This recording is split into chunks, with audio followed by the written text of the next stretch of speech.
Hi friends, KS mentor അവതരിപ്പിക്കുന്ന mains answer discussion സീരീസിലേക്ക് എല്ലാവർക്കും സ്വാഗതം. ഇന്ന് നമ്മൾ ഡിസ്കസ് ചെയ്യാൻ പോകുന്നത് KS മെയിൻസ് എക്സാമിൻ്റെ പേപ്പർ 3യിലുള്ള എക്കണോമി ആൻഡ് പ്ലാനിങ്ങിലെ ചില ക്വസ്റ്റ്യൻസ് ആണ്. ഓൾറെഡി നമ്മൾ 2 സെഷൻസ് എക്കണോമി ആൻഡ് പ്ലാനിങ്ങുമായി ബന്ധപ്പെട്ട് കണ്ടക്ട് ചെയ്തിട്ടുണ്ട്. അഗ്രികൾച്ചർ സെക്ടർ ഇൻ ഇന്ത്യ, അതുപോലെ ഇന്ത്യൻ പബ്ലിക് ഫിനാൻസ് എന്നിവയാണത്. ആ വീഡിയോസ് കാണാത്തവർ KS മെന്ററിൻ്റെ ഒഫീഷ്യൽ യൂട്യൂബ് ചാനലിൽ കയറിയിട്ട് അവിടെ KS mains answer discussion series എന്നൊരു പ്ലേലിസ്റ്റ് കാണാം. സോ അതിൽ നോക്കിക്കഴിഞ്ഞാൽ എക്കണോമി ആൻഡ് പ്ലാനിങ്ങിൻ്റെ മുൻപുള്ള വീഡിയോസ് കാണാം. അതുകൂടാതെ തന്നെ നിങ്ങൾക്ക് മറ്റുള്ള സബ്ജക്റ്റിൻ്റെ ഏതെങ്കിലും വീഡിയോ മിസ്സായിട്ടുണ്ടെങ്കിൽ അതെല്ലാം ഈ പ്ലേലിസ്റ്റ് നിങ്ങൾക്ക് കാണാൻ പറ്റുന്നതാണ്. സോ നമുക്ക് ഇന്നത്തെ ഡിസ്കഷനിലേക്ക് കിടക്കാം. ഇത് നമ്മൾ സെലക്ട് ചെയ്തേക്കുന്ന ഏരിയ മൊഡ്യൂൾ 5 ആണ്.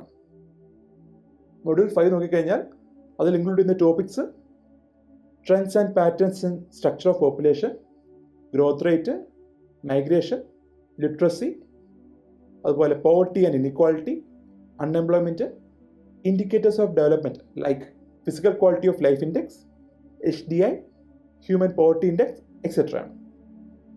സോ ഈ സിലബസ്, ഈ മൊഡ്യൂൾ 5ലെ ഈ സിലബസ് നമ്മൾ നോക്കിക്കഴിഞ്ഞാൽ ഒരു കാര്യം നമുക്ക് ഐഡൻറ്റിഫൈ ചെയ്യാൻ പറ്റും. പേപ്പർ 3യിലെ മറ്റൊരു സബ്ജക്റ്റായ ജോഗ്രഫിയുമായിട്ട് റിലേഷനുള്ള ചില ടോപ്പിക്സ് ഈ മൊഡ്യൂൾ 5ൽ ഇൻക്ലൂഡ് ചെയ്തിട്ടുണ്ട്.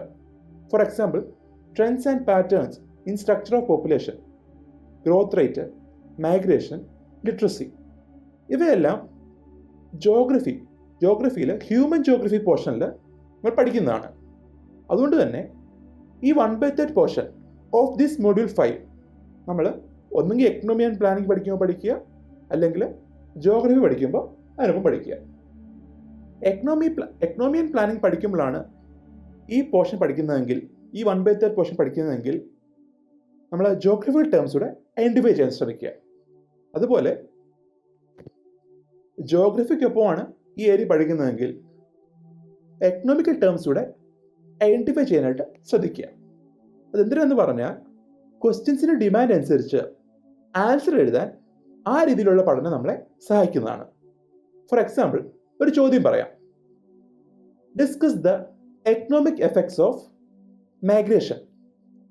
മൈഗ്രേഷൻ്റെ എക്കണോമിക് എഫക്ട്സ് അല്ലെങ്കിൽ എക്കണോമിക് ഇമ്പാക്റ്റ് എന്നൊരു ചോദ്യം വരികയാണെങ്കിൽ നമ്മൾ കൂടുതൽ ഫോക്കസ് ചെയ്യേണ്ടത് അതിൻ്റെ എക്കണോമിക് വശങ്ങളെ പറ്റിയാണ്. സോ എക്കണോമിക്കൽ ടേംസ് ഇൻക്ലൂഡ് ചെയ്ത് വേണം ആ ആൻസർ അഡ്രസ്സ് ചെയ്യാൻ. മറ്റൊരു ചോദ്യം വരുവാണ്, discuss the physical factors or physical features that result in the migration of a community എന്നൊരു ചോദ്യം വരുവാണെങ്കിൽ ഇത് കൂടുതലും ജോഗ്രഫിയുമായി ബന്ധപ്പെട്ട ഒരു ക്വസ്റ്റ്യൻ ആണ്. അതുകൊണ്ട് തന്നെ ജോഗ്രഫിക്കൽ ടേംസ് ഇൻക്ലൂഡ് ചെയ്ത് വേണം ഈ ക്വസ്റ്റ്യൻ നമ്മൾ അഡ്രസ് ചെയ്യാൻ. സോ അതുകൊണ്ട് തന്നെ ഈ ഒരു ഏരിയയിലെ 1/3 പോർഷൻ എക്കണോമി ആൻഡ് പ്ലാനിങ്ങിലോ ജോഗ്രഫിയിലോ എവിടെ പഠിക്കുന്നതായാലും 2 സബ്ജക്റ്റുമായിട്ടും റിലേറ്റ് ചെയ്ത് പഠിക്കാനായിട്ട് ശ്രദ്ധിക്കുക. സോ നമുക്ക് ഇന്നത്തെ ക്വസ്റ്റ്യനിലേക്ക് കിടക്കാം. ടോട്ടൽ 3 ക്വസ്റ്റ്യൻസ് ആണ് നമ്മൾ ഇന്ന് സെലക്ട് ചെയ്തേക്കുന്നത്. 2 മാർക്ക് ക്വസ്റ്റ്യൻ ഒന്ന്, പിന്നെ ഒരു 5 മാർക്ക്, പിന്നെ ഒരു 10 mark. So first question, identify the dimensions and indicators used in measuring multi dimensional poverty index by UNDP. ഇതൊരു 2 മാർക്ക് ക്വസ്റ്റ്യൻ ആണ്. അടുത്തത്, discuss some of the causes that result in the migration of people from one place to another in the world. So ഇതൊരു 5 mark question ആണ്. അത് third question, the periodic labor force survey released by NSSO in the last year showed that the unemployment rate in India during the financial year 18 was 6.1. What are the causes of high unemployment rate in India? How can the government address the unemployment crisis in India? Give your suggestions. So ഇതൊരു 10 mark question ആണ്. So നമുക്ക് ഡിസ്കഷനിലേക്ക് കിടക്കാം. ആദ്യമായി 2 mark ചോദ്യം, which is identify the dimensions and indicators used in measuring multi-dimensional poverty index by UNDP. So നമുക്കറിയാം 1990 മുതലാണ് UNDP അഥവാ united nations development programme human development report release ചെയ്യാൻ തുടങ്ങിയത്. അതിനൊപ്പം തന്നെ ഹ്യൂമൻ ഡെവലപ്മെൻറ്റ് ഇൻഡെക്സ് അല്ലെങ്കിൽ മാനുഷിക വികസന സൂചികയും UNDP റിലീസ് ചെയ്യുന്നുണ്ട്. സോ നമ്മൾ കേരള മോഡൽ പഠിച്ച സമയത്ത് പറയുന്നുണ്ടായിരുന്നു കേരള മോഡൽ ഡെവലപ്മെൻറ്റ് ഈ HDI ഇൻഡെക്സ് അല്ലെങ്കിൽ മാനുഷിക വികസന സൂചിക ഡെവലപ്പ് ചെയ്യുന്നതിൽ ഒരു പങ്ക് വഹിച്ചെന്നൊക്കെ പറയുന്നുണ്ട്. സോ കേരള മോഡൽ ഡെവലപ്മെൻറ്റിൻ്റെ വീഡിയോ കാണാത്തവർ നമ്മുടെ ഡിസ്ക്രിപ്ഷൻ ബോക്സിൽ നമുക്കത് ലിങ്ക് കൊടുത്തിട്ടുണ്ട്. അതിൽ പോയി കാണുക എന്താണ് കേരള മോഡൽ ഡെവലപ്മെൻറ്റ് എന്നുള്ളത്. സോ അങ്ങനെ എല്ലാ വർഷവും UNDP human development index release ചെയ്യുന്നുണ്ട്. കഴിഞ്ഞ വർഷവും UNDP human development index release ചെയ്തിട്ടുണ്ടായിരുന്നു. സോ ഒരു ചോദ്യമാണ് ഇനി 2019 ഹ്യൂമൻ ഡെവലപ്മെൻറ്റ് ഇൻഡെക്സ് വന്ന സമയത്ത് ഇന്ത്യയുടെ റാങ്കിങ് എത്രയായിരുന്നു? സോ 2019 ഹ്യൂമൻ ഡെവലപ്മെൻറ്റ് ഇൻഡെക്സിലെ ഇന്ത്യയുടെ റാങ്കിങ് എത്രയായിരുന്നു? ഉത്തരം അറിയാവുന്നവർ കമൻറ്റ് ബോക്സിൽ കമൻറ്റ് ചെയ്യുക. സോ 2010 ആയപ്പോൾ 1990 മുതലുള്ള ഹ്യൂമൻ ഡെവലപ്മെൻറ്റ് റിപ്പോർട്ടും ഹ്യൂമൻ ഡെവലപ്മെൻറ്റ് ഇൻഡെക്സും UNDP റിലീസ് ചെയ്യുന്നുണ്ട്. 2010 ഈ പറഞ്ഞ ഹ്യൂമൻ ഡെവലപ്മെൻറ്റ് റിപ്പോർട്ടിനൊപ്പം HDI കൂടാതെ മറ്റ് 3 ഇൻഡീസുകളും UNDP റിലീസ് ചെയ്യാൻ തുടങ്ങി. സോ HDIക്കൊപ്പം മറ്റ് 3 ഇൻഡീസും UNDP റിലീസ് ചെയ്യാൻ തുടങ്ങി. ഏതൊക്കെയായിരുന്നത്? മൾട്ടി ഡൈമെൻഷണൽ പോവർട്ടി ഇൻഡെക്സ് ഉണ്ട്, അതുപോലെ inequality adjusted human development index ഉണ്ട്, അതുപോലെ ജെൻഡർ ഇനിക്വാളിറ്റി ഇൻഡെക്സ് ഉണ്ട്. സോ നമ്മുടെ ചോദ്യത്തിലേക്ക് വരാം. നമ്മുടെ ചോദ്യം എന്താണ്?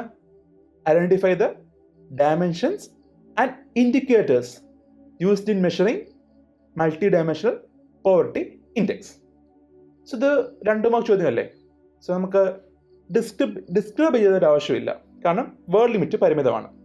അതുകൊണ്ട് തന്നെ നമ്മൾ ആൻസർ എഴുതുമ്പോൾ എന്തൊക്കെയാണ് ഡയമെൻഷൻസ്, അതുപോലെ എന്തൊക്കെയാണ് ഇൻഡിക്കേറ്റേഴ്സ് എന്ന് മാത്രം എഴുതിയാൽ മതിയാവും. സോ ഏതൊക്കെ ഡയമെൻഷൻസ് ആണ്? ഹെൽത്ത് ഉണ്ട്, എഡ്യൂക്കേഷൻ ഉണ്ട്, ലിവിങ് സ്റ്റാൻഡേർഡ്സ് ഉണ്ട്. ഇനി ഇൻഡിക്കേറ്റേഴ്സ് നോക്കിക്കഴിഞ്ഞാൽ in the case of health dimension indicators use ചെയ്തിരിക്കുന്നത് ചൈൽഡ് മോർട്ടാലിറ്റി അതുപോലെ ന്യൂട്രീഷനാണ്. സോ നമുക്കൊരു വ്യത്യാസം കാണാം. In the case of human development index health ഡയമെൻഷനിൽ യൂസ് ചെയ്ത ഇൻഡിക്കേറ്റർ എന്തായിരുന്നു? ലൈഫ് എക്സ്പെക്റ്റൻസിയാണ്. പക്ഷേ multi dimensional poverty index measure ചെയ്യുമ്പോൾ in the health dimension we are using child mortality and nutrition as the indicator. മറ്റൊന്ന് എഡ്യൂക്കേഷൻ ഡയമെൻഷനാണ്. അതിൽ use ചെയ്യുന്ന ഇൻഡിക്കേറ്റേഴ്സ് ഇയേഴ്സ് ഓഫ് സ്കൂളിംഗ് അതുപോലെ സ്കൂൾ അറ്റൻഡൻസ്. ഇതും നമ്മുടെ ഹ്യൂമൻ ഡെവലപ്മെൻറ്റ് ഇൻഡെക്സുമായിട്ട് വ്യത്യാസമുണ്ട്. ഇനിയുള്ള തേർഡ് ഡയമെൻഷൻ ലിവിങ് സ്റ്റാൻഡേർഡ്സ് ആണ്. സോ യൂസ് ചെയ്യുന്ന ഇൻഡിക്കേറ്റേഴ്സ് ഏതൊക്കെയാണ്? കുക്കിംഗ് ഫ്യൂവൽ ഉണ്ട്, sanitation, drinking water, electricity, housing, assets. So ഇത് ഒരു കോളം വരച്ച് നമ്മുടെ പിക്ചറിൽ കാണുന്ന പോലെ ഒരു കോളം വരച്ച് ഡയമെൻഷൻസ് ഇൻഡിക്കേറ്റേഴ്സ് എന്ന് എഴുതുവാണെങ്കിൽ ഒരു നല്ലൊരു ഒരു പ്രോപ്പർ സ്ട്രക്ചർഡ് ആൻസർ നമുക്ക് പറയാൻ പറ്റും. സോ ഇതാണ് ഫസ്റ്റ് ക്വസ്റ്റ്യൻ. സോ ഇത് 2 മാർക്ക് ക്വസ്റ്റ്യൻ ആണ്. നമുക്ക് ഡയമെൻഷൻസും ഇൻഡിക്കേറ്റേഴ്സും മാത്രം എഴുതിയാൽ മതിയാവും, ഡിസ്ക്രൈബ് ചെയ്തതിൻ്റെ ആവശ്യമില്ല. ഒരു 5 മാർക്ക് ഒക്കെ ആകുമ്പോഴാണ് ഇൻഡിക്കേറ്റേഴ്സിൻ്റെ ഡിസ്ക്രൈബ് ചെയ്യേണ്ടത്. ഇവിടെ അതിൻ്റെ ആവശ്യമില്ല. ഇതൊരു 2 മാർക്ക് ക്വസ്റ്റ്യൻ ആയതുകൊണ്ട് ഡിസ്ക്രൈബ് ചെയ്യേണ്ട. സോ നമുക്ക് നെക്സ്റ്റ് ക്വസ്റ്റ്യനിലേക്ക് പോകാം. Discuss some of the causes that result in the migration of people from one place to another. So മൈഗ്രേഷന് കാരണമാകുന്ന കോസസ് എന്തൊക്കെയാണെന്നാണ് ചോദ്യം. സോ ഇതൊരു 5 മാർക്ക് ചോദ്യമാണ് അല്ലേ. 5 മാർക്ക് ക്വസ്റ്റ്യൻ ആയതുകൊണ്ട് തന്നെ കുറച്ച് എഴുതാനുണ്ട്. കമ്പയർ ടു 2 മാർക്ക് ക്വസ്റ്റ്യൻ കുറച്ച് വേർഡ് ലിമിറ്റും കൂടുതലാണ്, അതുപോലെ കുറച്ച് ഡിസ്ക്രൈബ് ചെയ്ത് എഴുതാൻ സഹായിക്കും. സോ നമുക്ക് എക്കണോമിക് റിലേറ്റഡ് ക്വസ്റ്റ്യൻ ആയതുകൊണ്ട് തന്നെ ഫസ്റ്റ് കോഴ്സായിട്ട് നമുക്ക് എക്കണോമിക് കോഴ്സ് തന്നെ എഴുതാം. സോ എക്കണോമിക് കോഴ്സസ് എഴുതുമ്പോൾ 2 ഫാക്ടേഴ്സ് നമുക്ക് എഴുതാം.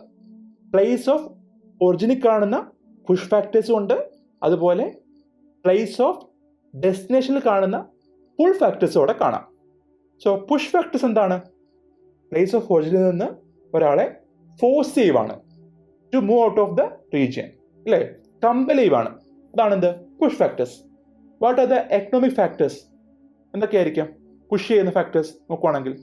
ഒന്ന് അൺഎംപ്ലോയ്മെൻ്റ് ആണ്. സോ തൊഴിലില്ലായ്മ മൂലം ഒരാൾ കമ്പൽ ചെയ്യപ്പെടാം, ജോലി തേടി വേറെ സ്ഥലത്തേക്ക് പോകാനായിട്ട് കമ്പൽ ചെയ്യപ്പെടാം. മറ്റൊന്ന് ലോ വേജസ് ആണ്. Low wages prevailing in the origin, place of ഒറിജിനിൽ കാണുന്ന ലോ വേജസ്. പിന്നെ പോവർട്ടി ആൻഡ് ലോ കൺസംഷൻ. പിന്നെ poor living standards including lack of adequate health facilities, education system, physical infrastructure. ഇതെല്ലാം എന്ത് എഴുതാം? നമുക്ക് പുഷ് ഫാക്ടേഴ്സ് എഴുതാം. അടുത്ത പുൾ ഫാക്ടേഴ്സ് ആണ്. സോ എക്കണോമിക് കോസ്റ്റിൽ വരുന്ന പുൾ ഫാക്ടേഴ്സ് എന്തൊക്കെയായിരിക്കും? Demand of labour in the destination area. So ഒരു ഏരിയയിൽ അൺഎംപ്ലോയ്മെന്റ് ഉണ്ട്, മറ്റൊരു ഏരിയയിൽ ലേബർ ഡിമാൻഡും ഉണ്ട്. സോ അപ്പോൾ എന്ത് ചെയ്യും? പ്ലേസ് ഓഫ് ഒറിജിനിൽ നിന്ന് ആൾക്കാർ പ്ലേസ് ഓഫ് ഡെസ്റ്റിനേഷനിലേക്ക് പോകും. So place of destination is attracting people from place of origin. ഒറിജിനിൽ നിന്ന് പ്ലേസ് ഓഫ് ഡെസ്റ്റിനേഷനിലേക്ക് ആൾക്കാരെ അട്രാക്ട് ചെയ്യുവാണ് എന്ത് ചെയ്യുന്നത്? ഈ പറഞ്ഞ ഡിമാൻഡ് ഓഫ് ലേബർ എന്ന് പറയുന്നത്. മറ്റൊന്ന് പറയുകയാണെങ്കിൽ ഹൈ വേജസ്. നമുക്കറിയാം മൈഗ്രേഷൻ പറയുകയാണെങ്കിൽ മെയിൻലി കാണുന്നത് റൂറൽ അർബൻ മൈഗ്രേഷൻ ആണ്. സോ റൂറൽ അർബൻ മൈഗ്രേഷനിൽ പറയുമ്പോൾ മെയിൻ ഒരു റീസൺ പറഞ്ഞാൽ എന്താ സെർച്ച് ഓഫ് ജോബ് ആണ്. മറ്റൊന്ന് പറയുകയാണെങ്കിൽ വേജിൻ്റെ കാര്യം പറയുകയാണെങ്കിൽ റൂറൽ ഏരിയയിൽ കിട്ടുന്ന വേജ് വളരെ കുറവാണ്. നേരെ മറിച്ച് അർബൻ ഏരിയ ആണെങ്കിലോ വേജ് കൂടുതലാണ്. So high wages are attracting persons from one place to another. മറ്റൊന്ന് ബെറ്റർ ലിവിങ് സ്റ്റാൻഡേർഡ്സ് ആണ്. If a place can provide better living standards, people will get attracted towards that place. അല്ലേ? നല്ലൊരു health benefit കൊടുക്കുന്നു, അല്ലെങ്കിൽ ഒരു education system കൊടുക്കുന്നു, അല്ലെങ്കിൽ good connectivity കൊടുക്കുന്നു, അങ്ങനെ ഏരിയയിലേക്ക് ആൾക്കാർ എന്ത് ചെയ്യപ്പെടും? അട്രാക്ട് ചെയ്യപ്പെടും. മറ്റൊന്ന് പറയുന്നത് ഡെമോഗ്രാഫിക് ആൻഡ് സോഷ്യൽ കോസസ് ആണ്. സോ ഇതിലുമുണ്ട് പുഷ് ഫാക്ടേഴ്സും ഉണ്ട്, പുൾ ഫാക്ടേഴ്സും ഉണ്ട്. പുഷ് ഫാക്ടേഴ്സ് പറഞ്ഞാൽ over population, inadequate social security, അതൊക്കെയാണെന്ത്? Push factors. ഇനി പുൾ ഫാക്ടേഴ്സ് എന്ന് പറഞ്ഞാലോ stable population, ageing demographic structure, social security benefits et cetera. ഇതാണ് എന്ത്? പുൾ ഫാക്ടേഴ്സ് പറഞ്ഞാൽ. ഫോർ എക്സാമ്പിൾ ജപ്പാൻ, കാനഡ പോലുള്ള കൺട്രീസിൻ്റെ മെയിൻ ഇഷ്യൂ എന്ന് പറഞ്ഞാൽ അവിടുത്തെ ഡെമോഗ്രാഫിക് സ്ട്രക്ചറിൻ്റെ ഇഷ്യൂ ആണ്. എന്താണ്? Majority of the population are ageing ആണ്. അതുകൊണ്ട് തന്നെ ആ ഏരിയ അല്ലെങ്കിൽ ആ കൺട്രി എന്ത് ചെയ്യുവാണ്? ബാക്കിയുള്ള കൺട്രീസിലുള്ള യൂത്തിനെ അട്രാക്റ്റീവാണ്. കാരണം അവിടെയുള്ള മെജോറിറ്റി ഓഫ് ദ ആൾക്കാരും ഏജിങ് ആയിട്ടുള്ള ഡെമോഗ്രാഫിക് സ്ട്രക്ചറാണ് ഉള്ളത്. സോ അവിടെ ജോബ് ഓപ്പർച്യൂണിറ്റി കൂടുതലായിരിക്കും. അതുകൊണ്ട് തന്നെ ആൾക്കാർ എന്ത് ചെയ്യും? അട്രാക്ട് ചെയ്യുന്നുണ്ട്. അടുത്ത് പറയുന്നത് പൊളിറ്റിക്കൽ ഫാക്ടേഴ്സ് ആണ്. എന്തൊക്കെയായിരിക്കും പൊളിറ്റിക്കൽ ഫാക്ടേഴ്സ്? ഇവിടെ നോക്കുവാണെങ്കിൽ ഇവിടെയുണ്ട് പുൾ ഫാക്ടേഴ്സും ഉണ്ട്, പുഷ് ഫാക്ടേഴ്സും ഉണ്ട്. പുഷ് ഫാക്ടേഴ്സ് എന്ന് പറഞ്ഞാൽ സിവിൽ വാർ ആൻഡ് കോൺഫ്ലിക്ട്സ് ആണ്. നമുക്കറിയാം സിറിയയുടെ കേസൊക്കെ അറിയാം. സിറിയ നടക്കുന്ന മൈഗ്രേഷൻ്റെ മെയിൻ കാരണം എന്താണ്? അവിടെ നടക്കുന്ന സിവിൽ വാർ ആണ്, ആഭ്യന്തര യുദ്ധമാണ്. പിന്നെ ഒന്ന് ഡിക്റ്റേറ്റർഷിപ്പ് അല്ലെങ്കിൽ bad governance, oppression of minorities, അതൊരു മേജർ കോസ് ആണ്. കാരണം നമ്മുടെ അടുത്തുള്ള ഒരു നെയ്ബറിങ് കൺട്രിയിൽ കുറേ ആളുകൾ ബംഗ്ലാദേശിലേക്കും ഇന്ത്യയിലേക്കും ഒക്കെ മൈഗ്രേറ്റ് ചെയ്തിരുന്നല്ലേ? എവിടെ നിന്നായിരുന്നു? മ്യാൻമറിൽ നിന്ന് ഒരു ഗ്രൂപ്പ് ഓഫ് കമ്മ്യൂണിറ്റി എന്ത് ചെയ്തിരുന്നു? ഇന്ത്യയിലേക്കും ബംഗ്ലാദേശിലേക്കും മൈഗ്രേറ്റ് ചെയ്തു. അതിൻ്റെ മെയിൻ റീസൺ എന്താണ്? They are fearing ethnic cleansing. ഒരു മൈനോറിറ്റി ആയതുകൊണ്ട് തന്നെ അവരെന്ത് ചെയ്തു? അവരെ ഒപ്രസ് ചെയ്തിരുന്നു. സോ ഒരു ചോദ്യം, ആ കമ്മ്യൂണിറ്റിയുടെ പേരെന്താണ്? പേരുണ്ടായിരുന്നു, അന്ന് വിവാദമായൊരു വാർത്തയാണ്. കാരണം അന്ന് എല്ലാ ചാനലുകളും ചർച്ചയൊക്കെ ഉണ്ടായിരുന്നു. So what is the name of the community? ആ കമ്മ്യൂണിറ്റിയുടെ പേരെന്തായിരുന്നു? ആൻസർ അറിയുന്നവർ കമൻറ്റ് ബോക്സിൽ കമൻറ്റ് ചെയ്യാം. സോ മറ്റൊരു പുഷ് ഫാക്ടർ പറയുകയാണെങ്കിൽ വയലേഷൻ ഓഫ് സിവിൽ റൈറ്റ്സ് ആണ്. ഇതൊക്കെയാണ് എന്ത്? Push factors in the case of political causes. മറ്റൊന്ന് പറയുന്നത് പുൾ ഫാക്ടേഴ്സ്. എന്തൊക്കെയാണ്? Rule of law, political stability, protection of minorities, peace, protection of civil rights. ഇതെല്ലാം ഒരു കൺട്രി ഉണ്ടെങ്കിൽ, ഒരു കൺട്രിയിൽ റൂൾ ഓഫ് ലോ ഉണ്ട്, പൊളിറ്റിക്കൽ സ്റ്റെബിലിറ്റി ഉണ്ട്, അതുപോലെ മൈനോറിറ്റീസിനെ പ്രൊട്ടക്ട് ചെയ്യുന്നുണ്ട്. ഇങ്ങനെയൊക്കെ ഒരു ഫേവറബിൾ സിറ്റുവേഷൻ ആണെങ്കിൽ മൈഗ്രൻസ് എന്ത് ചെയ്യും? ആ കൺട്രിയിലേക്ക് അട്രാക്ട് ചെയ്യപ്പെടും, അല്ലേ? സോ അത് നല്ല ഒരു പോസിറ്റീവ് ഇമ്പാക്റ്റ് ആണ്. മൈഗ്രേഷൻ പോസിറ്റീവായിട്ടുള്ളൊരു ഫാക്ടറാണ് ഈ പറഞ്ഞ പുൾ ഫാക്ടേഴ്സ്. മറ്റു പറയുന്നത് എക്കോളജിക്കൽ ഫാക്ടേഴ്സ് ആണ്. ഒരു എക്കോളജിക്കൽ കോസസ് ആണ്. എന്തൊക്കെയാണ് അവിടെ വരുന്നത്? പുഷുണ്ട്, പുള്ളുണ്ട്. പുഷ് ഫാക്ടേഴ്സ് പറയുകയാണെങ്കിൽ natural disasters like flood, water crisis, അതുപോലെ lack of natural resources, pollution. ഇതിൽ എന്ത് വരാം? ഒരു കമ്മ്യൂണിറ്റീനെ അല്ലെങ്കിൽ ഒരു പേഴ്സണെ പ്ലേസ് ഓഫ് ഓറിജിനിൽ നിന്ന് ഫോഴ്സ് ചെയ്യപ്പെടാം അല്ലെങ്കിൽ കമ്പൽ ചെയ്യപ്പെടാം അവിടെ നിന്ന് മൂവ് ചെയ്യാനായിട്ട്. മറ്റൊന്ന് പുൾ ഫാക്ടേഴ്സ്. എന്തൊക്കെയാണ്? ബെറ്റർ ലിവിങ് സ്റ്റാൻഡേർഡ്സ് ഉണ്ട്, പ്രൊട്ടക്ഷൻ ഓഫ് നാച്ചുറൽ റിസോഴ്സ് ഉണ്ട്, ഗ്രീനർ എൻവയോൺമെൻറ്റ്. ഇങ്ങനെയൊക്കെ ഒരു കൺട്രി കൊടുക്കുകയാണെങ്കിൽ ഒരു പേഴ്സൺ ആ കൺട്രിയിലേക്ക് അല്ലെങ്കിൽ ആ സ്റ്റേറ്റിലേക്ക് അല്ലെങ്കിൽ ആ ഏരിയയിലേക്ക് അട്രാക്ട് ചെയ്യപ്പെടാം. So these are some of the causes for migration of person from one person to another. So ഇത് എഴുതുമ്പോൾ അത് 5 മാർക്ക് ചോദ്യമാണ്. സോ ഓരോ കോഴ്സ് ചെയ്തിട്ട് push factors, pull factors minimum 2 എണ്ണം വെച്ച് എഴുതിയാൽ മതിയാവും. 4 എണ്ണം 4 കോഴ്സ് എഴുതുക. അതുപോലെ പുഷ് പുൾ ഫാക്ടേഴ്സ് എല്ലാത്തിലും 2 എണ്ണം വെച്ച് മിനിമം എഴുതി കഴിഞ്ഞാൽ നല്ലതായിരിക്കും. സോ നമുക്ക് ലാസ്റ്റ് ക്വസ്റ്റ്യനിലേക്ക് പോകാം.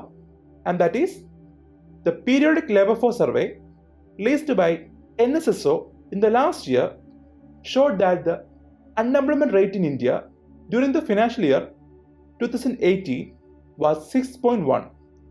What are the causes of high unemployment rate in India? How can the government address the unemployment crisis in India? Give your suggestions. So ഇതൊരു ടെമ്മ ക്വസ്റ്റ്യൻ ആണ്.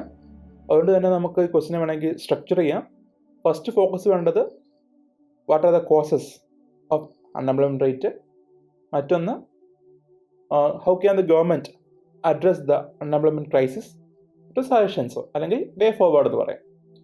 സോ ഒരു ടെമ്മ ക്വസ്റ്റ്യൻ ആയതുകൊണ്ട് തന്നെ ഇൻട്രൊഡക്ഷൻ, കൺക്ലൂഷൻ എഴുതിയത് നല്ലതായിരിക്കും. സോ ഇൻട്രൊഡക്ഷനായിട്ട് നമുക്ക് 1-2 ലൈൻസ്, അതിൽ കൂടുതൽ എഴുതാൻ പാടില്ല, 1-2 ലൈൻസ് മതിയാവും. സോ എന്തൊക്കെ എഴുതാം? ഒന്നെങ്കിൽ ഇന്ത്യയിലുള്ള അൺഎംപ്ലോയ്മെൻറ്റ് ക്രൈസിസിനെ പറ്റി എഴുതാം, അല്ലെങ്കിൽ ജോബ്ലെസ് ഗ്രോത്തിനെ പറ്റി എഴുതാം, അതല്ലെങ്കിൽ നമുക്ക് ഇപ്പോഴത്തെ കറണ്ട് സിറ്റുവേഷൻ എഴുതാം. അതായത് periodic labour force survey NSSO release ചെയ്ത പീരിയോഡിക് ലേബർ ഫോഴ്സ് സർവേ പ്രകാരം ഇന്ത്യയിലെ അൺഎംപ്ലോയ്മെൻറ്റ് റേറ്റ് എന്ന് പറഞ്ഞാൽ 45 ഇയർ ഹൈ എന്നാണ് പറഞ്ഞത്. കഴിഞ്ഞ 45 വർഷത്തെ ഏറ്റവും വലിയ നിരക്ക് എന്നാണ് പറഞ്ഞത്. സോ അതെന്ത് ചെയ്യാം? അത് നമുക്ക് ഈ ആൻസറിൽ ഈ ഇൻട്രൊഡക്ഷനകത്ത് ഇൻക്ലൂഡ് ചെയ്യുക. സോ ഇനി അടുത്ത് മെയിൻ ആയിട്ടുള്ള ബോഡിയിലേക്ക് കിടക്കാം. എന്താണ് ഫസ്റ്റ് വേണ്ടത്? Causes of unemployment in India. ഇന്ത്യയിലെ അൺഎംപ്ലോയ്മെൻറ്റിന് കാരണമായ ഘടകങ്ങൾ എന്താണ്? സോ ഫസ്റ്റ് പോയിന്റ് എന്ത് എഴുതാം? നമുക്കറിയാം ഇന്ത്യയിൽ തന്നെ ഏകദേശം 130 crore പ്ലസ് ആൾക്കാരുണ്ട്. So large population is one of the main reason for high unemployment rate in India എന്ന് പറയാം. ഇന്ത്യയിലെ population growth compared to other countries കൂടുതലാണ്. സോ അങ്ങനെ നോക്കുമ്പോൾ ലാർജ് പോപ്പുലേഷനാണ് ഇന്ത്യയിലെ തൊഴിലില്ലായ്മ ഉണ്ടാക്കുന്നതിൽ വലിയൊരു പങ്ക് വഹിക്കുന്നത്. മറ്റൊന്ന് പറയുകയാണെങ്കിൽ ജോബ്ലെസ് എക്കണോമിക് ഗ്രോത്ത് ആണ്. എന്താണ് ജോബ്ലെസ് എക്കണോമിക് ഗ്രോത്ത് എന്ന് പറഞ്ഞാൽ? ഇന്ത്യയുടെ ഗ്രോത്തിനെ പലരും വിമർശിക്കുന്ന ഒരു ടേമാണ് ജോബ്ലെസ് എക്കണോമിക് ഗ്രോത്ത് എന്ന് പറഞ്ഞാൽ. കാരണം കഴിഞ്ഞ ഡെക്കേഡിൽ ഇന്ത്യയുടെ വളർച്ചാ നിരക്ക് എന്ന് പറഞ്ഞാൽ 7-ഉം 8-നും ഇടയിലാണ്. ഉദാഹരണം ഇടയ്ക്ക് 8.2 ഒക്കെ വരുന്നുണ്ട് ഇന്ത്യയുടെ growth rate, GDP growth rate. പക്ഷെ എന്നിരുന്നാൽ പോലും ആ ഗ്രോത്തിൻ്റെ ബെനിഫിറ്റ്സ് എംപ്ലോയ്മെൻറ്റ് പ്രൊവൈഡ് ചെയ്യാൻ വേണ്ടി യൂസ് ചെയ്തിട്ടില്ല, അല്ലെങ്കിൽ എംപ്ലോയ്മെൻറ്റ് ക്രിയേറ്റ് ചെയ്യാൻ വേണ്ടിയിട്ട് പറ്റിയിട്ടില്ല. സോ അതൊരു ഇഷ്യൂ ആണ്, jobless economic growth prevailing in India. മറ്റൊരു കോഴ്സ് പറയുകയാണെങ്കിൽ ടെക്നോളജി അഡോപ്ഷനാണ്. സോ നമുക്കറിയാം നമ്മുടെ ഓട്ടോമേഷൻ വരുന്നതനുസരിച്ച് മാൻ പവർ റിഡ്യൂസ് ചെയ്യും. സോ പണ്ട് കാലത്ത് കമ്പ്യൂട്ടറിന് മുമ്പ് എല്ലാം നമ്മൾ പേപ്പർ എഴുതി കൂട്ടുകയാണെങ്കിൽ ഇപ്പോൾ അതെല്ലാം മാറി കമ്പ്യൂട്ടറൈസ്ഡ് ആണ് അല്ലേ? സോ ഓട്ടോമേഷൻ വരുമ്പോൾ തന്നെ ഓട്ടോമാറ്റിക്കായിട്ട് മാൻ പവർ റെഡ്യൂസ് ചെയ്യും. അതൊരു ഇഷ്യൂ ആണ്. മറ്റൊന്ന് പറയുകയാണെങ്കിൽ ലാക്ക് ഓഫ് സ്കിൽസ് ആണ്. ഇന്ത്യയിലുള്ള സ്കിൽ ഡെഫിസിറ്റ് ആണ് one of the reason for high unemployment എന്ന് പറഞ്ഞാൽ. സോ ഇൻഡസ്ട്രിക്ക് വേണ്ട സ്കിൽസ് ഇന്ത്യയിലുള്ള എംപ്ലോയീസ് പ്രൊവൈഡ് ചെയ്യുന്നില്ല, അല്ലെങ്കിൽ ഇന്ത്യയിലുള്ള ലേബർ ഫോഴ്സ് പ്രൊവൈഡ് ചെയ്യുന്നില്ല. സോ അതുകൊണ്ട് തന്നെ എന്ത് ചെയ്യും? ഇൻഡസ്ട്രീസ് അവരെ എടുക്കത്തില്ല, അഡോപ്റ്റ് ചെയ്യത്തില്ല. അങ്ങനെ വരുമ്പോൾ അൺഎംപ്ലോയ്മെൻറ്റ് ഇൻക്രീസ് ചെയ്യും. മറ്റൊന്ന് പറയുന്നത് സോഷ്യൽ നോംസ് ആണ്. സോ നമുക്കറിയാം ഇത് മെയിൻലി കണ്ടുവരുന്നത് സ്ത്രീകൾക്കെതിരെ വരുന്നതാണ്. നമുക്കറിയാം ഇന്ത്യയുടെ സൊസൈറ്റി ഒരു പാട്രിയാർക്കൽ സൊസൈറ്റിയാണ് അല്ലേ? പുരുഷ മേധാവിത്വം എന്നൊക്കെ പറയുന്നുണ്ട്. സോ അതുകൊണ്ട് തന്നെ സ്ത്രീകൾ ജോലി ചെയ്യുന്നതിൽ പലർക്കും എതിർപ്പുണ്ട്. So female labour force participation reduce ചെയ്യാനായിട്ട് ഈ സോഷ്യൽ സിസ്റ്റം അല്ലെങ്കിൽ സോഷ്യൽ നോംസ് എന്ത് ചെയ്യുന്നുണ്ട്, കാരണമാവുന്നുണ്ട്. So it is one of the cause for unemployment rate in India ആണ്. മറ്റൊന്ന് ഇന്ത്യയിലെ എഡ്യൂക്കേഷൻ സിസ്റ്റത്തിലുള്ള ഇഷ്യൂ ആണ്. അതായത് നമ്മുടെ ഇന്ത്യയിലുള്ള എഡ്യൂക്കേഷൻ ഇൻസ്റ്റിറ്റ്യൂഷൻസിൽ മെജോറിറ്റി ഓഫ് ദ എഡ്യൂക്കേഷൻ ഇൻസ്റ്റിറ്റ്യൂഷൻസും ഇൻഡസ്ട്രി ആയിട്ടൊന്നും ഒരു ലിങ്കേജും ഇല്ല, അല്ലേ? നമ്മളിപ്പോൾ എന്താ ചെയ്യുന്നത്, കുട്ടികളെ കുറേ തിയറി പഠിപ്പിക്കുകയാണ്. പ്രാക്ടിക്കൽ ഓറിയൻറ്റഡ് സ്റ്റഡി കുറവാണ്. മേജർ ഫോക്കസ് വരുന്നത് theory oriented pen paper based exam, അതിനൊക്കെയാണ് എന്ത് കൂടുതലും ഫോക്കസ് വരുന്നത്. അതുകൊണ്ട് തന്നെ ഇൻഡസ്ട്രീസിലെ ഡിമാൻഡിനുള്ള അല്ലെങ്കിൽ അത് മീറ്റ് ചെയ്യാനുള്ള ലേബർ ഫോഴ്സിനെ അല്ല, അല്ലെങ്കിൽ ആ ഒരു സ്റ്റുഡൻസിനെ അല്ല അവർ പഠിപ്പിച്ചിറക്കുന്നത്. സോ ദീസ് സ്റ്റുഡൻസ് അല്ലെങ്കിൽ ഒരു കോളേജ് ഏജ് വരുന്ന വിദ്യാർത്ഥി is not eligible for meeting the demand of the industry. ഇൻഡസ്ട്രിയുടെ ഡിമാൻഡ് മീറ്റ് ചെയ്യാൻ തക്കവണ്ണം പ്രഗത്ഭരല്ല, അല്ലെങ്കിൽ സ്കില്ലില്ല ഒരു പഠിത്തം കഴിഞ്ഞ് വരുന്ന വിദ്യാർത്ഥിക്ക്. അങ്ങനെ വരുമ്പോൾ ദേ റിമെയിൻ അൺഎംപ്ലോയിഡ്. നോക്കുവാണെങ്കിൽ നമ്മുടെ ജർമ്മനിയിലെയൊക്കെ വിദ്യാഭ്യാസ സ്ഥാപനത്തിന് പ്രത്യേകതയുണ്ട്. അവിടുത്തെ എഡ്യൂക്കേഷൻ ഇൻസ്റ്റിറ്റ്യൂഷൻസ് ഇൻഡസ്ട്രീസിനെ ലേബറേഴ്സിന് പ്രൊവൈഡ് ചെയ്യുന്ന ഫീൽഡ് ഇൻസ്റ്റിറ്റ്യൂഷനായിട്ടാണ് വർക്ക് ചെയ്യുന്നത്. Most of the education institutions in Germany has A linkage with N industry. ഒരു ഇൻഡസ്ട്രിയുടെ ലിങ്കേജ് കാണും. സോ എന്താണ് ഇൻഡസ്ട്രിക്ക് വേണ്ടത്, ഇൻഡസ്ട്രീസിന് വേണ്ട സ്കിൽ എന്താണ്, അവർക്ക് വേണ്ട ഡിമാൻഡ് എന്താണ്, അതനുസരിച്ചാണ് എന്ത് അവർ സ്റ്റുഡൻസിനെ മോൾഡ് ചെയ്യുന്നത്. അതുകൊണ്ട് തന്നെ ഇൻഡസ്ട്രീസിന് ഇവരെ ട്രെയിൻ ചെയ്യിക്കാനുള്ള സമയമൊക്കെ കുറയും. സോ അതാണ് ഇന്ത്യയിലുള്ള എഡ്യൂക്കേഷൻ സിസ്റ്റത്തിൻ്റെ പോരായ്മ. അതുമൂലം ഇന്ത്യയിൽ സ്ട്രക്ചറൽ അൺഎംപ്ലോയ്മെൻറ്റ് ഇൻക്രീസ് ചെയ്യും. Because of this skill deficit മൂലം ഉണ്ടാകുന്നതാണത്. മറ്റൊന്ന് സീസണൽ ഡിമാൻഡ് ഇൻ അഗ്രികൾച്ചറാണ്. നമുക്കറിയാം ഇന്ത്യയിലെ more than 51% of the job provide ചെയ്യുന്നത് അഗ്രികൾച്ചർ സെക്ടറാണ്, കൃഷി മേഖലയാണ്. 51% എബോവ് ജോലി പ്രൊവൈഡ് ചെയ്യുന്ന മേഖല അഗ്രികൾച്ചർ മേഖലയാണ്. പക്ഷേ agriculture through out the year active ആയിരിക്കുമോ? ഇല്ല. കാരണം സീസണൽ നേച്ചർ അല്ലേ. കാരണം കൃഷി എല്ലാ വർഷവും ഇല്ലായിരിക്കും. ചില സമയത്ത് കൃഷി കാണില്ല, സ്ലാക്ക് സീസൺ ഉണ്ടാവുക, അല്ലെങ്കിൽ ഒരു ഡ്രോട്ട് വന്നു, ഒരു ഫ്ലഡ് വന്നു, അപ്പോഴൊക്കെ കൃഷിയില്ല, അഗ്രികൾച്ചർ ഇല്ല. ഈ സമയത്തൊക്കെ അഗ്രികൾച്ചറിനെ ഡിപ്പെൻഡ് ചെയ്ത ലേബറേഴ്സിന് എന്ത് പറ്റും? ജോലി നഷ്ടപ്പെടും, അവർക്ക് ജോലി ഇല്ലാതിരിക്കും. സോ അവിടെ അൺഎംപ്ലോയ്മെൻറ്റ് കൂടും. പിന്നെ ഒരു ഇഷ്യൂ ആണ് ഡിസ്ഗൈസ്ഡ് അൺഎംപ്ലോയ്മെൻറ്റ് എന്ന് പറഞ്ഞാൽ. എന്താണത് ഡിസ്ഗൈസ്ഡ് അൺഎംപ്ലോയ്മെൻറ്റ്? ഉത്തരം അറിയുന്നവർ കമൻറ്റ് ചെയ്യുക, എന്താണ് ഡിസ്ഗൈസ്ഡ് അൺഎംപ്ലോയ്മെൻറ്റ് എന്നുള്ളത്. സോ അതൊരു കോസാണ്. മറ്റൊന്ന് lack of long term and effective goals from the government side. Government ഭാഗത്ത് നിന്ന് എഫക്റ്റീവായിട്ടുള്ള അല്ലെങ്കിൽ ലോങ് ടേം ആയിട്ടുള്ള ഗോൾസ് ഒന്നും വരുന്നില്ല. അതെന്താണ് ഒരു ഇഷ്യൂ ആണ്. പിന്നെ ഇൻമൊബിലിറ്റി ഓഫ് ലേബർ ഫോഴ്സ് പറയാം നമുക്ക്. അതായത് ഇന്ത്യയിലെ സൊസൈറ്റി മെജോറിറ്റി ഓഫ് ദ ആൾക്കാരും ഫാമിലിയുമായിട്ട് അറ്റാച്ച്ഡ് ആണ്. അതുകൊണ്ട് തന്നെ നമ്മുടെ സൊസൈറ്റിയുടെ സ്ട്രക്ചർ അങ്ങനെ ആയതുകൊണ്ട് തന്നെ ഈ പറഞ്ഞ ലേബർ ഫോഴ്സ് എന്ത് ചെയ്യത്തില്ല, മൈഗ്രേറ്റ് ചെയ്ത് വേറൊരു കൺട്രിയിലേക്ക് നല്ലൊരു ജോബ് ഓപ്പർച്യൂണിറ്റി ഉള്ള ഒരു ഏരിയയിലേക്ക് പോകാനായിട്ട് മടിക്കും. ഉദാഹരണം നമ്മുടെ പലരും നമ്മുടെ നാടിൻ്റെ ഊഷ്മളത, പച്ചപ്പ്, ഹരിതാപം അത് കണ്ടിരിക്കണമെന്ന് ആഗ്രഹിക്കുന്നവരാണ്. അതുകൊണ്ട് തന്നെ ഇവിടെ നിന്ന് വേറിലേക്ക് പോകാനൊക്കെ മടിച്ചിരിക്കും. ഇമ്മൊബിലിറ്റി ഓഫ് ലേബർ ഫോഴ്സ് അതൊരു റീസണാണ് ഈ പറഞ്ഞ അൺഎംപ്ലോയ്മെൻറ്റ് ഇൻക്രീസ് ചെയ്യാനായിട്ട്. മറ്റൊരു റീസൺ പറയുകയാണെങ്കിൽ ഗവൺമെൻറ് ജോബ്സിനുള്ള റഷാണ്. സോ നമുക്കറിയാം ഇപ്പോൾ ഈ കോവിഡുമായി ബന്ധപ്പെട്ട് പല പ്രൈവറ്റ് കമ്പനി വർക്ക് ചെയ്യുന്ന എംപ്ലോയീസിനും ജോലി കുറേ ഇഷ്യൂ ഉണ്ടായിരുന്നു. അതുപോലെ തന്നെ അൺഓർഗനൈസ് സെക്ടറിൽ വർക്ക് ചെയ്യുന്ന തൊഴിലാളികൾക്കും ഇഷ്യൂ ഉണ്ടായിരുന്നു. പക്ഷെ നേരെ മറിച്ച് ഒരു ഗവൺമെൻറ് ജോലിയുള്ള ഒരാളാണെങ്കിൽ അയാളുടെ ജോബ് സെക്യൂറാണ്, അയാളുടെ ലൈഫ് സെക്യൂറാണ്. ആ ഒരു ഐഡിയ ഉള്ളതുകൊണ്ട് തന്നെ കൂടുതൽ ആൾക്കാരും എന്ത് ചെയ്യുന്നുണ്ട്, ഗവൺമെൻറ് ജോബിന് വേണ്ടി ട്രൈ ചെയ്യുന്നുണ്ട്, അത് കിട്ടാൻ വേണ്ടി ട്രൈ ചെയ്യുന്നുണ്ട്.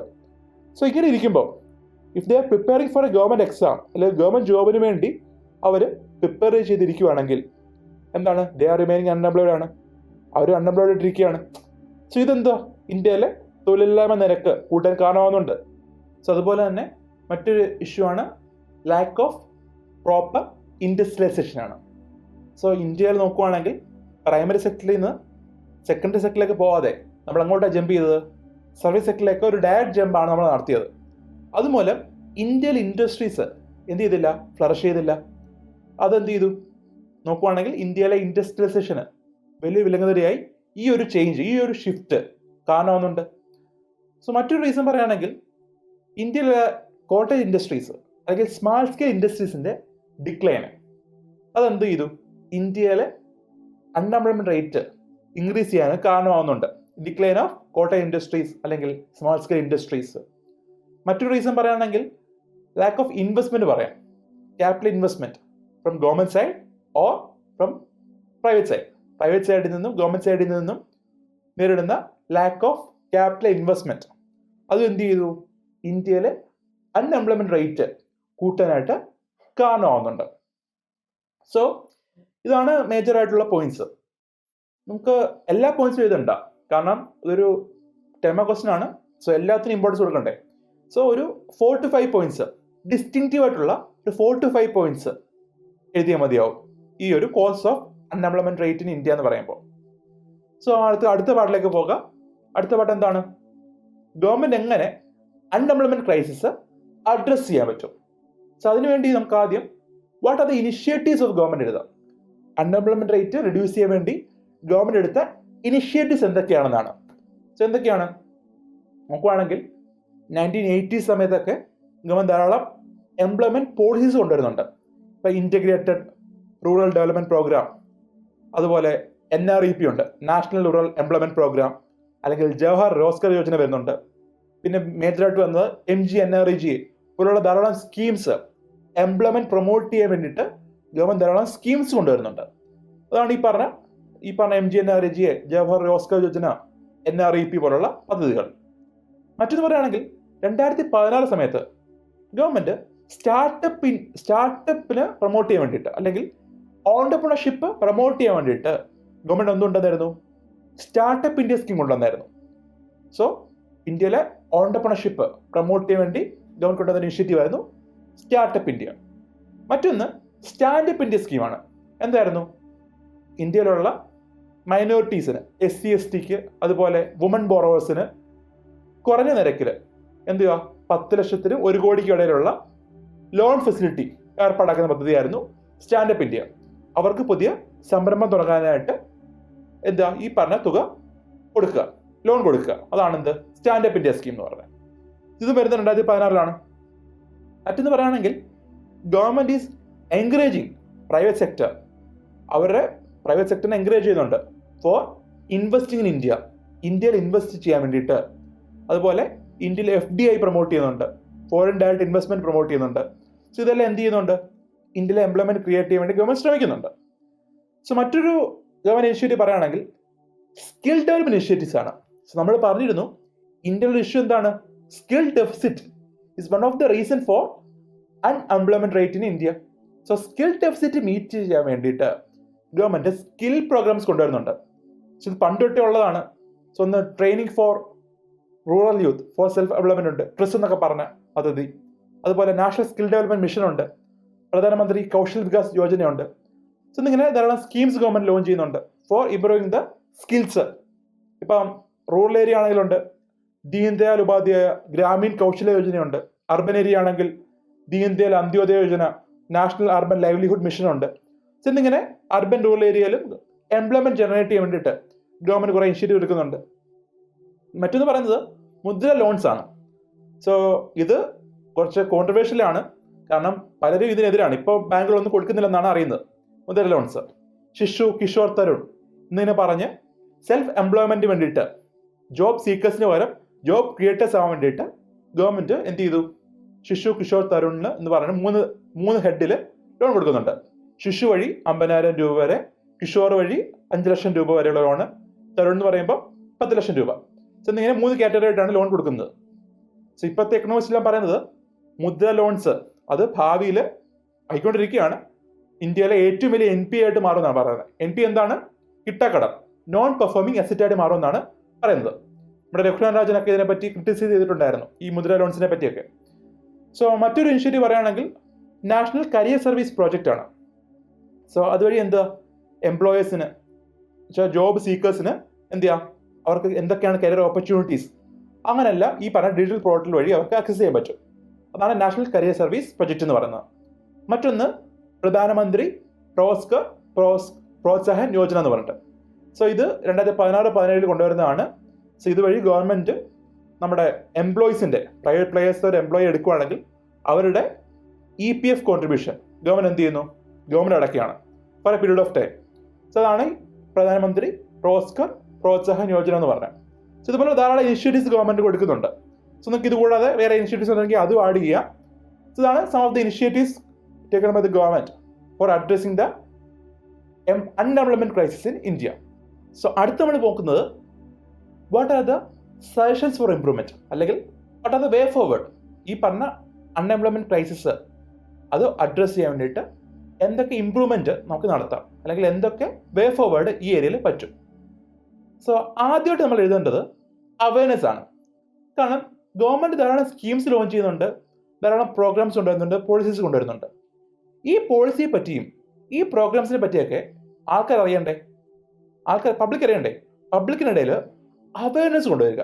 ഈ എംപ്ലോയ്മെന്റ് ജനറേഷന് വേണ്ടി ഗവൺമെന്റ് എടുക്കുന്ന സ്കീംസിനെ പറ്റി ഒരു അവയർനെസ് യൂത്തിനിടയിൽ എത്തിക്കാൻ ശ്രമിക്കുക. മറ്റൊരു വേ ഫോർവേഡ് പറയുകയാണെങ്കിൽ ഇന്ത്യയിലെ എഡ്യൂക്കേഷൻ സിസ്റ്റം അത് റീവാം ചെയ്യുക. സോ ഇതുവരെയുള്ള സിസ്റ്റം മാറ്റിയിട്ട് വൊക്കേഷണൽ എഡ്യൂക്കേഷന് കൂടുതൽ ഇമ്പോർട്ടൻസ് കൊടുക്കുകയും അതുപോലെ ഇൻഡസ്ട്രീസുമായിട്ട് ലിങ്കേജ് കൊണ്ടുവരിക. എഡ്യൂക്കേഷൻ ഇൻസ്റ്റിറ്റ്യൂഷൻസ് ഇൻഡസ്ട്രിയായിട്ട് ലിങ്ക് ചെയ്തിട്ട് ഇൻഡസ്ട്രീസിന്റെ ഡിമാൻഡ് മീറ്റ് ചെയ്യാൻ വേണ്ടിയിട്ട് ഇന്ത്യയിലുള്ള സ്റ്റുഡൻസിനെ എന്ത് ചെയ്യുക, മോൾഡ് ചെയ്തെടുക്കുന്ന രീതിയിൽ നമുക്ക് എന്ത് ചെയ്യാം, അവർക്ക് സ്കിൽ ചെയ്യാം അല്ലേ, സ്റ്റുഡൻസിന് അവർക്ക് സ്കിൽ ചെയ്യാം. അതാണ് എഡ്യൂക്കേഷൻ ലെവലിന്റെ റീവാമ്പ് എന്ന് പറയുന്നത്. മറ്റൊന്ന് പറയുകയാണെങ്കിൽ ഇൻക്യുബേഷൻ സെന്റേഴ്സ് ആണ്. നമുക്കറിയാം കോളേജുകളിലൊക്കെ സ്റ്റാർട്ടപ്പ് തുടങ്ങാനായിട്ട്, ഓണ്ടർപ്രണർഷിപ്പ് തുടങ്ങാനായിട്ട് അവിടെല്ലാം ഇൻക്യുബേഷൻ സെൽ ഉണ്ടാവും. സോ ഇത് പലർക്കും വലിയ പിടിയിലായിരിക്കും, എങ്ങനെ ചെയ്യണം, എന്ത് ചെയ്യണം. ഇത് കുറച്ച് ഈസി ആക്കുക.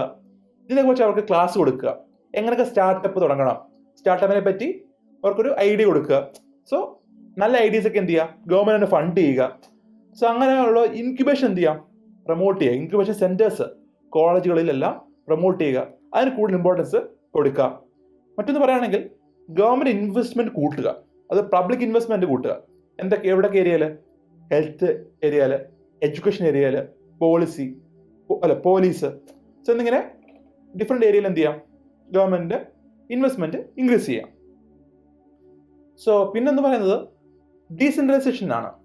ഗവൺമെന്റിന് ധാരാളം സ്കീംസ് ഉണ്ട്. സോ ഈ സ്കീംസിന്റെ ബെനിഫിഷ്യറീസിനെ ഐഡന്റിഫൈ ചെയ്യാനായിട്ട് ഏറ്റവും കൂടുതൽ എഫക്റ്റീവായിട്ട് പറ്റുന്നത് ലോക്കൽ സെൽഫ് ഗവൺമെന്റ് ബോഡീസിനായിരിക്കും. കാരണം എന്താ, അവർ കുറച്ച് ഏരിയ ആണ്, അതുകൊണ്ട് തന്നെ അവിടുത്തെ പഞ്ചായത്ത് മെമ്പർ ആയിക്കോട്ടെ അല്ലെങ്കിൽ കൗൺസിലർ ആയിക്കോട്ടെ, അവർക്ക് ആ നാട്ടിലുള്ള പലരുമായിട്ട് ബന്ധം ഉണ്ടാവും, മെജോറിറ്റി ആൾക്കാരുമായിട്ട് ബന്ധം ഉണ്ടാവും. അതുകൊണ്ട് തന്നെ ഏരിയ ഓഫ് കോണ്ടാക്ട് കുറവായതുകൊണ്ട് തന്നെ ഏതൊക്കെയാണ് ബെനിഫിഷ്യറീസ്, ആരൊക്കെയാണ് ബെനിഫിഷ്യറീസ് എന്നൊക്കെ പ്രോപ്പറായിട്ട് ഐഡന്റിഫൈ ചെയ്യാനായിട്ട് ലോക്കൽ സെൽഫ് ഗവൺമെന്റ് ബോഡീസിന് പറ്റും. സോ ഈ സ്കീംസിനുള്ള ഇംപ്ലിമെന്റേഷൻ ലോക്കൽ സെൽഫ് ഗവൺമെന്റ് ബോഡീസിന് അവർക്ക് ഇമ്പോർട്ടൻസ് കൊടുക്കുന്ന രീതിയിൽ നടത്തുക. മറ്റൊന്ന് പറയുകയാണെങ്കിൽ ഗവൺമെന്റ് ഇന്ത്യയിലുള്ള ഓണ്ടർപ്രണർഷിപ്പ് അത് പ്രൊമോട്ട് ചെയ്യാൻ വേണ്ടിയിട്ട് ഇനിഷ്യേറ്റീവ്സ് എടുക്കുക. കാരണം കഴിഞ്ഞ ബഡ്ജറ്റിൽ ഗവൺമെന്റ് ഒരു പുതിയ ഇനിഷ്യേറ്റീവ് പറഞ്ഞിരുന്നു, ഒരു ചാനൽ തുടങ്ങുന്നതായിട്ട് പറഞ്ഞിരുന്നു. ഒരു ചാനൽ നമ്മുടെ DD കിസാനൊക്കെ പോലെ ഒരു ചാനൽ ഗവൺമെന്റ് തുടങ്ങാനായിട്ട് പ്ലാൻ ഉണ്ട്. സ്റ്റാർട്ടപ്പിനെ പ്രൊമോട്ട് ചെയ്യാൻ വേണ്ടിയിട്ട് ഒരു സ്റ്റാർട്ടപ്പ് ചാനൽ ഗവൺമെന്റ് പ്രൊമോട്ട് ചെയ്യാനായിട്ട് ഉദ്ദേശിക്കുന്നുണ്ട്. സോ അത് കൊണ്ടുവരുമ്പോൾ ഹിന്ദി മാത്രം പോരാ, മറിച്ച് റീജിയണൽ ലാംഗ്വേജസ് ഉൾപ്പെടുത്തി മലയാളം, തമിഴ്, തെലുങ്ക്, കന്നഡ പോലുള്ള റീജിയണൽ ലാംഗ്വേജ് ഉൾപ്പെടുത്തിയിട്ട് വേണം അത് ടെലികാസ്റ്റ് ചെയ്യാൻ. ഉദാഹരണം DD കിസാൻ എടുത്തു കഴിഞ്ഞാൽ ഹിന്ദിയിൽ മാത്രമാണ് അതിന്റെ സംപ്രേഷണം. സോ അതൊക്കെ അവോയ്ഡ് ചെയ്യാൻ നോക്കുക. മറ്റൊന്ന് പറയുകയാണെങ്കിൽ സോഷ്യൽ ബാരിയേഴ്സ്, വുമൺ പാർട്ടിസിപ്പേഷൻ കുറയ്ക്കുന്ന സോഷ്യൽ ബാരിയേഴ്സ് ഒക്കെ എന്ത് ചെയ്യുക, റെഡ്യൂസ് ചെയ്യുക. പിന്നെ effective implementation of various schemes. ഇത് നിലവിലുള്ള make in India, skill India പോലുള്ള, സ്റ്റാർട്ടപ്പ് ഇന്ത്യ പോലുള്ള സ്കീംസ് അതിനെല്ലാം മേർജ് ചെയ്ത് സിംഗിൾ ലൈനിൽ കൊണ്ടുവരിക, അതിനെ എഫക്റ്റീവായിട്ട് ഇംപ്ലിമെന്റ് ചെയ്യാനായിട്ട് ഗവൺമെന്റ് ശ്രമിക്കുക. ഇതാണ് some of the suggestions for improvement. നിങ്ങൾക്ക് എന്ത് ചെയ്യാം, ഇതിനൊപ്പം ആഡ് ചെയ്യാം. സോ ഈ പറഞ്ഞ ഗവൺമെന്റ് ഇനിഷ്യേറ്റീവ്സിലും അതുപോലെ സജഷൻസ് ഫോർ ഇംപ്രൂവ്മെന്റിലും ഒരു 4 to 5 പോയിന്റ്സ് അവിടെ രണ്ടിടത്തും എഴുതിയാൽ മതിയാവും. സോ ഇനി അടുത്ത കൺക്ലൂഷനാണ്. സോ കൺക്ലൂഷനായിട്ട് എന്ത് ചെയ്യാം, നമുക്ക് പറയാം ഗവൺമെന്റ് ഒരു മൾട്ടി പ്രോഗ്ഡ് അപ്രോച്ച് കൊണ്ടുവരികയും മൾട്ടി പ്രോഗ് സ്ട്രാറ്റജി അഡോപ്റ്റ് ചെയ്യുക. അതുവഴി ഇന്ത്യയിലെ അൺഎംപ്ലോയ്മെന്റ്, തൊഴിലില്ലായ്മ കുറയ്ക്കുക. അതുവഴി ഇന്ത്യയിലുള്ള ആൾക്കാരെ ജോബ് സീക്കേഴ്സിൽ നിന്ന് ജോബ് ക്രിയേറ്റേഴ്സ് അങ്ങനെ ഒരു ബിഹേവിയറൽ ചേഞ്ച് കൊണ്ടുവരിക. ആളുകളുടെ ഇടയിൽ ജോബ് സീക്ക് ചെയ്യാനല്ല, ജോബ് ക്രിയേറ്റ് ചെയ്യാനുള്ളൊരു മനോഭാവം, ഒരു ബിഹേവിയറൽ ചേഞ്ച് കൊണ്ടുവരാൻ വേണ്ടി ശ്രമിക്കുക എന്നൊരു പോസിറ്റീവ് നമുക്ക് എന്ത് ചെയ്യാം, ഈ ആൻസർ എൻഡ് ചെയ്യാം. So these are the 3 questions നമ്മൾ എൻ്ററായിട്ട് കവർ ചെയ്തിട്ടുണ്ട്, എന്തൊക്കെയാണ് ഈ ഏരിയ വരുന്നതെന്നുള്ളത്. സോ നിങ്ങൾക്ക് എല്ലാം മനസ്സിലായെന്ന് വിശ്വസിക്കുന്നു. മുൻപുള്ള വീഡിയോസ് എല്ലാം നമ്മൾ ഡിസ്ക്രിപ്ഷൻ ബോക്സിൽ കൊടുത്തിട്ടുണ്ട്. നമ്മൾ പറഞ്ഞിട്ടുള്ള കേരള മോഡൽ ഡെവലപ്മെൻറ്റ്, അതുപോലെ HDI 2019 വീഡിയോ, അതുപോലെ മറ്റുള്ള വീഡിയോസൊക്കെ നിങ്ങൾക്ക് പ്ലേലിസ്റ്റ് കാണാം. സോ എല്ലാവർക്കും മനസ്സിലായെന്ന് വിശ്വസിക്കുന്നു. Wait for the next video. Thank U.